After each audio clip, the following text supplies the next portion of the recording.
ఒక్కసారిగా వాతావరణంలో మార్పుల కారణంగా ఆది సోమవారం నుంచి జిల్లా వ్యాప్తంగా అకాల వర్షాలు కురుస్తున్నాయి. ఇందులో భాగంగా శ్రీకాకుళం జిల్లా ఎచ్చెర్ల, ఆమదాల వలస, బూర్జ మండలాల్లో వడగళ్ల వాన కురిసింది.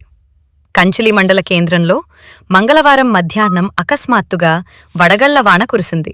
దీంతో ప్రజలు ఇళ్లకే పరిమితమయ్యారు. వడగళ్ల వాన ధాటికి రేకుల ఇళ్లకు చిల్లులు పడేలా కురవడంతో ప్రజలు భయభ్రాంతులకు గురయ్యారు.